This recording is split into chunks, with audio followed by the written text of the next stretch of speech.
What's up, everybody? Ty Pinkney again. If you are here with me, I have to say thank you. I do appreciate your time. I value your time. And I want you to know that I do not take this time that you're spending with me. I do not take this time that you're spending with me for granted. I have a great thing that I want to talk about today because, I hear a lot about laws of attraction and changing your mind and thinking differently and things like that. And really, if I had to look back into my past, or if I had to look back, look at those people who were around me for a period of time, I would have to say that a conversation like that to them might be based in religion um, more than anything else. But this is a topic that I think is very, very important. I think it's critical. It's something that I think if you haven't really paid attention to, or you haven't given much thought or effort toward, doing so can really change your life. It can turn every situation upside down for the better. Because what you start to realize in this process is there is one common denominator, and that common denominator is you. It's you. Period. So what does it mean? So what does it mean to um, change your thoughts? Have you ever looked at a situation or been in the middle of a situation and you have this expectation for the situation to go one way, but it goes a completely different way, right? And you get frustrated, right? When you get frustrated, it's kind of like anything that could go wrong is going wrong, right? Because after that, it starts to spiral out of control.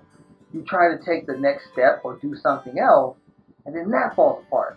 And then you do something else, and that falls apart. And now you're in this spiraling downhill ride of just garbage. I mean, situations just kind of going awry. You're frustrated, you're angry, you're in a funk, you can't get out of it, but you can't figure out why. And then when you're there though, people come around, and when people come around, they may be chipper, they may be happy, and they may not know what you're going through. But you mistakenly start to give that energy off to them because you're nasty toward them, or you're really abrupt in your responses, or you shorten your responses, or whatever the case may be. There's a lot to say about that. There's a lot to say about that. There's this term. There's this term that I'm sure that most people are familiar with, um, and it is thought distortion. Thought distortion. It's very interesting when you start to get into concepts, or you start to define what thought distortion looks like for you. Because when you do, and if you really, really do an honest assessment of your thoughts, one of the things that you might find that is that sometimes, although we might be on a positive, and if we're depressed a lot of times, we may not be anywhere near that.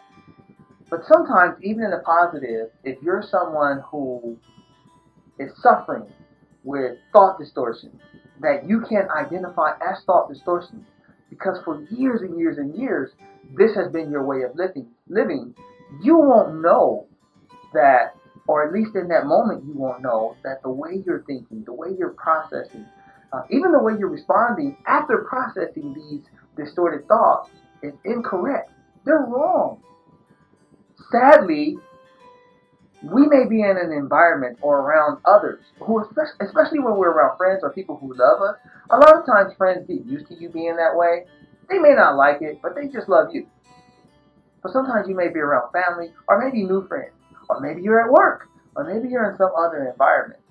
And other people begin to see your distorted thoughts. They may not be able to put a finger on it right away, They may say, yeah, you're a pessimist, or you're this, or you're that. However, what they don't know is 9 times out of 10, your upbringing is what caused you to think these ways. So then we get into assessing ourselves. Because if you say changing your thoughts, change your mind, change your way of thinking, right? Human nature is to avoid pain.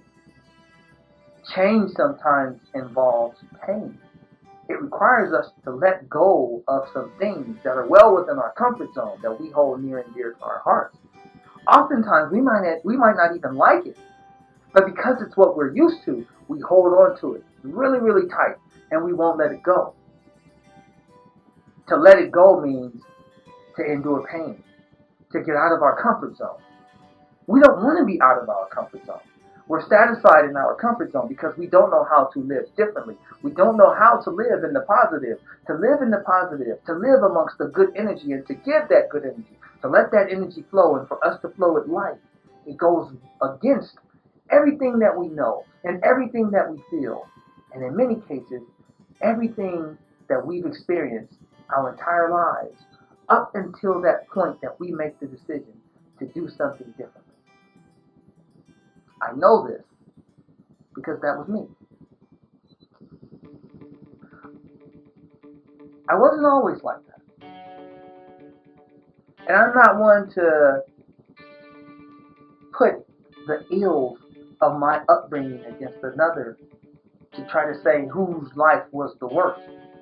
I'm sure we all had rough patches in our lives, and some have had those rough patches for their entire lives or for most of their childhood or whatever the case may be. And then for some of us, had it in the childhood and then it leaked over into our adult life or it carried over into our adult life. And sadly, when that happens, it becomes a stronghold. Because now you're like an old dog who has to learn new tricks. But to learn those new tricks, you have to let go of the old tricks. Well, the old tricks, that's your whole game, right? That's your presentation. That's who you give off to the world around you. That's who you look at in the mirror that you become comfortable with. But are you really comfortable with that person? Because I would say, probably not. I would say what you're doing is coping with that person. Because that person's happiness is very limited.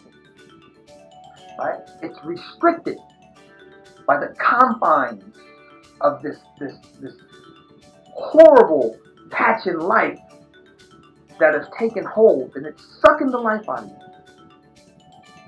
It leads to depression, right? To anxiety, to so many other things. Anger. Those days when you know you should be happy, but you can't find it in yourself to be happy, and you don't know why. That's tough. That's very tough. So, how do we change? How do we go about assessing ourselves? How do we go about realizing that we're suffering from these distorted thoughts? How do we even identify them? Okay? We have to pay attention to our thoughts. You have to pay attention to your thoughts all of the time. This is a journey. It is amazing. So, I started reading about changing your thoughts, about understanding how I think, how I see life, because I wanted something different. I listened to audiobooks, so many amazing audiobooks from Bob Proctor and Jim Rohn and just all of these great people who are out there. Les Brown, I really like Les Brown. The list goes on. I've seen Tony Robbins. I went to see Russell Simmons, and I've been there right in front of these guys when they're saying all this great stuff, and I took so many notes. Now it's interesting because history repeats itself, or life happens. Sometimes we knock at the door, or it knocks at the door, right? it knocks at the door, and sometimes we look through the peephole. And for me, for years, I was kind of looking through the peephole. I'd go to all these events, take these amazing notes. I'd start off good, and then I'd fall off the wagon, and I'd dive right back into my negative way of thinking. I'd dive right back into this, uh, to what would seem like I am this major pessimist. And it wasn't like that all the time, you know. But the majority of the time, I was like that. And I don't know if that's because my thought process was just terrible. That could be the case. Here's one of the things that I would say that you want to do when you start this process of really paying attention to your thoughts. Okay? Whenever you think a thought, if it's a negative thought, right? Sometimes you may not think it's negative. When you catch that thought, assess whether or not that was the best thought process within the context of the situation. Alright? Case in point. You're driving down the road, it's raining. When you're driving down the road and it's raining, the car that's up ahead a little bit cuts you off and then cuts back into the other lane. You slam on the gas, you freak out, you curse, you want to flick them off, everything. But right before that moment, right before you do that, think, could that person have potentially jumped in your lane and out of your lane? Because maybe a kid, or maybe there was a reason, some very, very significant reason that would cause them to do that, right? The other thing, did you get injured? Ah, you didn't get injured. You slammed on the brakes. So yeah, you got nervous. Whew, close encounter. But you were able to keep driving. You're safe. They're safe. Now let's say you went the negative route. You roll down the window. You flick them off. You start yelling. Two things could happen. Well, a few things could happen. They could ignore you. They can completely ignore you and just keep driving. They could turn around and do the same things to you. You are! Yeah! They could pull a gun.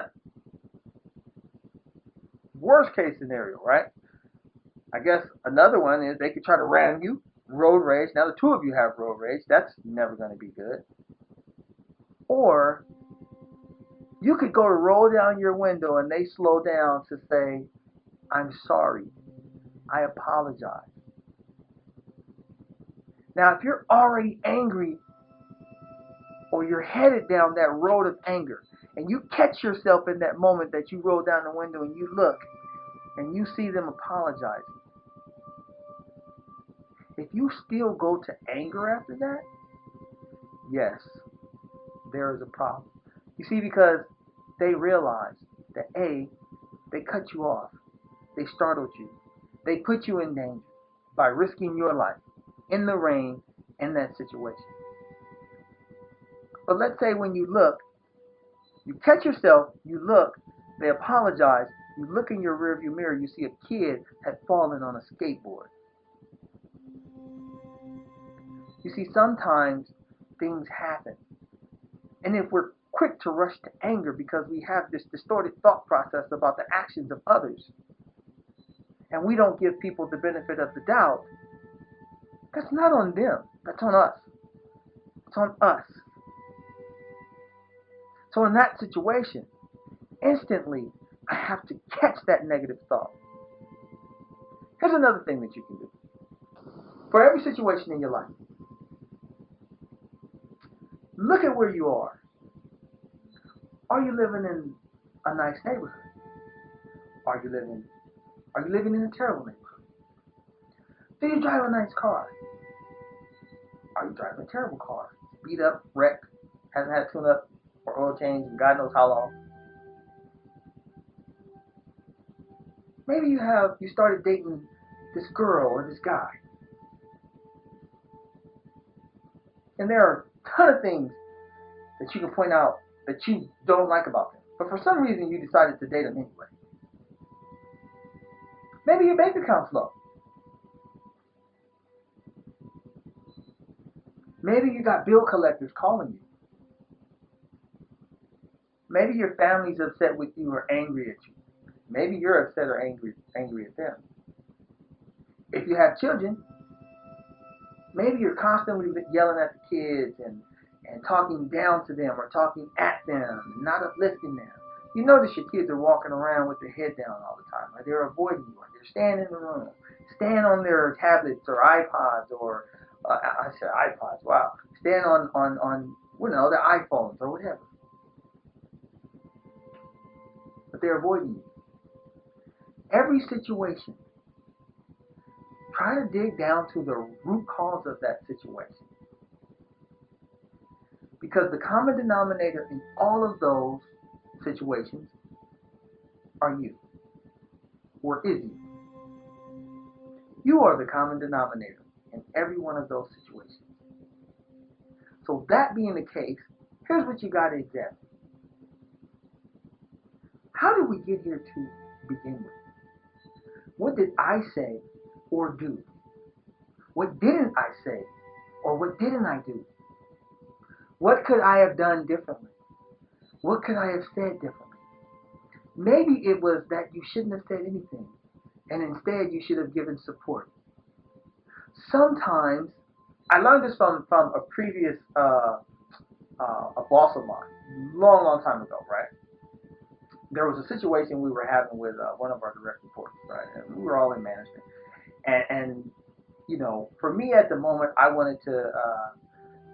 No, I take that back. The problem was with me, and it was a direct report had something to say about me that he knew me and he knew that it was probably not what it was, but he wanted to talk to me about it.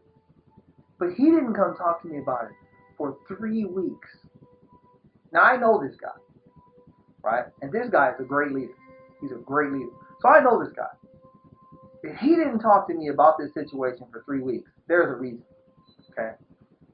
At the time, I was working on multiple projects. I had so many different things going. I was traveling. I was doing all kinds of stuff. So he waited. Instead of calling me, hey Kai, I want to talk to you for a minute. Instead of calling me, he waited all that time. Now, in between that time, in that 3-week period, he's seen me multiple times, right? Whether it was in passing, in meetings, or whatever the case may be.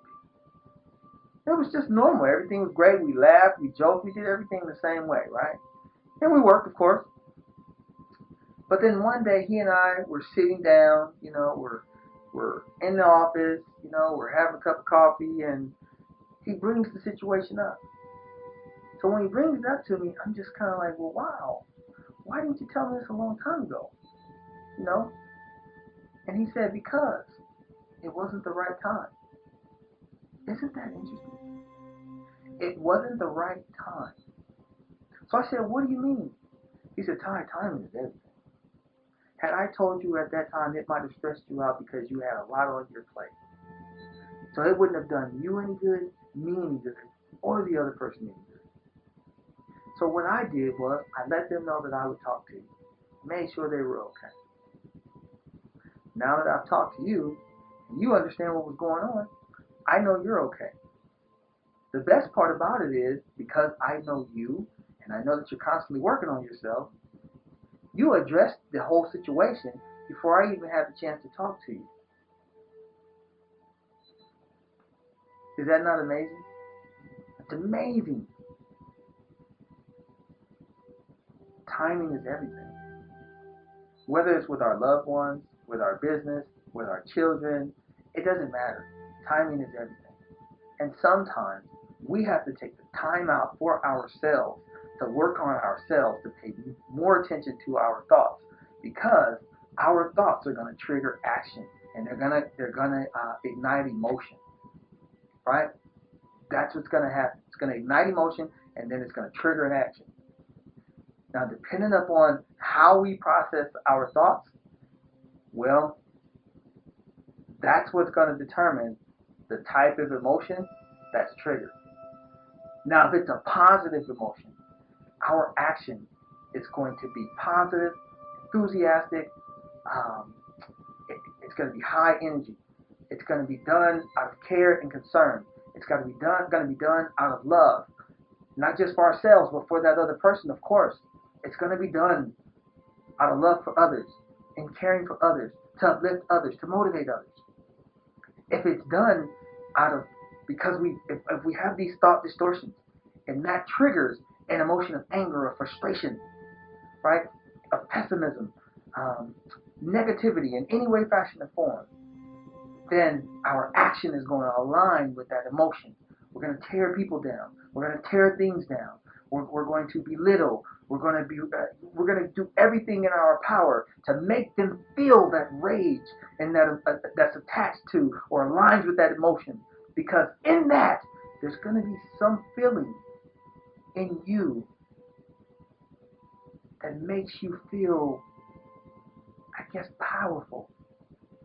But the reality is, you're actually powerless. You're allowing yourself, or you're causing yourself to feel good at the cost of someone else. But later on, you're actually going to realize that you're harming yourself. Because not only are you pushing people away, you're digging yourself deeper and deeper and deeper into this pit of negativity. So the world around you will give you back what you put out. I promise you that. So in the beginning, I talked about how something happens, it goes bad. It eventually goes to you eventually go to another situation, and it starts to spiral out of control. And then another situation, and it spirals more, farther and farther and farther out of control. Now you're in this depressed state. You're angry, you're frustrated, and no one can help you.